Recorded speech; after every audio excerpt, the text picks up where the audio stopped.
Dear viewers, आज मैं कुछ उन इल्ज़ामात का जवाब देना चाहता हूँ जो मुझ पर वक्तन फ़वक्तन लगाए जाते हैं और मैंने अपनी फ़ेसबुक की टाइमलाइन पर भी पिछले 2-3 दिनों में उनका जवाब दिया है।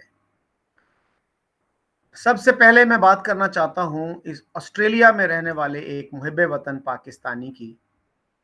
उन्होंने मुझ पर एतराज़ करते हुए लिखा कि हमारे देसी लिबरल पहले खुद ही इंडिया को आइडियल बनाकर पेश करते हैं और उसके साथ पाकिस्तान को रगड़ा देते रहते हैं।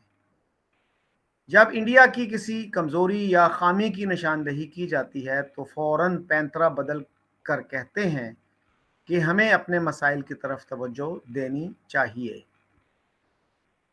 उनसे मैंने ये पूछा, ये देसी लिबरल की इस्तिलाह या टर्म का मतलब तो मुझे समझा दें।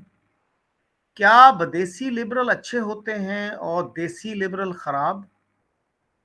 क्या विदेशी लिबरल वो होते हैं जो पाकिस्तान छोड़कर अमेरिका, कनाडा और ऑस्ट्रेलिया जा बसे? उनसे मैंने ये भी पूछा कि बराहे मेहरबानी मुझे कुछ ऐसे देसी लिबरल्स के नाम बताएं जो इंडिया को आइडियल बनाकर पेश करते और पाकिस्तान को रगड़ा देते रहते हैं। अगर कोई शख्स ये कहता है कि इंडिया तालीम, मुआशी तरक्की, आईटी, साइंस और टेक्नोलॉजी में पाकिस्तान से बहुत आगे निकल गया है, तो क्या उसका मतलब ये है कि वो इंडिया को आइडियल बनाकर पेश कर रहा है और पाकिस्तान को रगड़ा लगा रहा है? अगर कोई ये कहता है कि पाकिस्तान में बार बार मार्शल लॉ लगता रहा है और इंडिया में कभी ऐसा नहीं हुआ, तो क्या उससे पाकिस्तान के मुहिब्बे वतन लोगों की दिल आज़ारी होती है? मेरी राय में हमारे मीडिया की ये जिम्मेदारी है कि वो पाकिस्तान के अवाम को ये बताए कि हम क्यों इतने बैकवर्ड रह गए हैं और हमारे हमसाए और बाकी मुल्क मसलन इंडिया, बांग्लादेश, सिंगापुर, मलाइशिया, जनूबी कोरिया क्यों हमसे आगे निकल गए हैं। क्या ये मुल्क हमसे ज़्यादा पसमानदा नहीं होते थे? हमें तो ये भी बताया जाता है कि जनूबी कोरिया ने तरक्की करना हमसे सीखा। फिर क्या हुआ? हमारा मीडिया हमें ये क्यों नहीं बताता कि इंडिया में हर साल 24,000 लोग पीएचडी करते हैं और पाकिस्तान में सिर्फ 1200।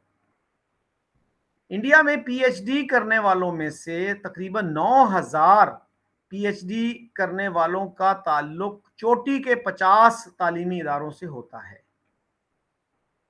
ये मीडिया हमें ये भी नहीं बताता कि इंडिया में 23 यानी 23 इंडियन इंस्टीट्यूट्स ऑफ टेक्नोलॉजी हैं। हमारे यहाँ एक भी इदारा उनके मायार का नहीं है। प्रोफेसर हूद भाई के मुताबिक टाटा इंस्टीट्यूट का मायार आईआईटी से भी बेहतर है। अगर कोई आदमी ऐसी बातें बताता है तो उसका बुरा मानने का क्या जवाज है? इसका बुरा तो उस टोले को मानना चाहिए जो पाकिस्तान को बैकवर्ड रखने का जिम्मेदार है। यकीन करें, इस इस्तेहसाली टोले को शर्मिंदा करने का इससे बेहतर तरीका और कोई नहीं है। अगर आपके पास है तो बता दें। उसके बाद मैंने एक और पेट्रियाटिक दोस्त के एतराज़ का जवाब दिया। मेरे ये दोस्त जो हैं बहुत रिलीजियस माइंडेड हैं। उन्होंने कुछ इस तरह लिखा कि मसाइल की निशानदही के नाम पे एजेंडा वाज़ेह है हमारे दोस्त का। यानी मेरा कोई एजेंडा है जिसको वो उन्होंने कहा कि वो बहुत वाज़ेह है। उसके जवाब में मैंने लिखा, फतवा लगाना बहुत आसान है। पाकिस्तान के मुहिब्बे वतन और इस्लाम पसंद लोगों को ये काम बहुत अच्छा आता है। बराए मेहरबानी ये भी बता दें कि मेरा एजेंडा क्या है। बड़े दुख से कहना पड़ता है कि हमारे यहाँ हुब्बुल वतनी का इंतहाई तबाहकुन तसव्वुर पाया जाता है। मुल्क में पाई जाने वाली किसी खामी या कमज़ोरी की बात ना करो। अगर करोगे तो गद्दार कहलवाओगे। सबसे ज़्यादा गद्दारी के फतवे पाकिस्तान ही में लगते हैं। खुद बानी पाकिस्तान भी इस फतवे से न बच सके थे। उन पर यह फतवा चौधरी रहमत अली ने लगाया था। आपको यह भी सुनना पड़ेगा कि आप दुश्मन के एजेंडे को परवान चढ़ा रहे हैं। हुब्बुल वतनी के इस तसव्वुर की वजह से हम इस हाल को पहुंचे हैं। आज हम बैनुल अक़वामी भिखारी बन चुके हैं। हमारे वज़ीर आज़म साहब फरमाते हैं कि मुझे दूसरों से पैसे मांगते वक्त बहुत शर्म आती है। गौर से सुने, मेरा एजेंडा ये है कि लोगों को अंधी अकीदत से निकालकर उन्हें खुले जहन से सोचने की तरफ लाया जाए, उनमें सवाल पूछने की सलाहियत पैदा की जाए ताकि हालात को बेहतर बनाया जा सके। क्या तालीम का मकसद यही नहीं होना चाहिए? मैंने अपना एजेंडा बता दिया, अब आप भी अपना एजेंडा बता दें। क्या आपका एजेंडा ये है कि कोई शख्स ऐसी बात न करे जो हुब्बुल वतनी के आपके तसव्वुर के खिलाफ हो? चलें, मान लिया मेरा एजेंडा गलत है, मेरा तरीका भी गलत है। बराहे मेहरबानी मुझे चंद ऐसे लोगों के नाम बता दें जो सही एजेंडे और दुरुस्त तरीके के साथ हालात हालात की इस्लाह की कोशिश कर रहे हैं। क्या 22 करोड़ के इस मुल्क में 22 लोग भी ऐसे नहीं हैं जो सही तरीके पर पाकिस्तान के मसाइल और पसमानदगी की वजह की निशानदेही कर रहे हों?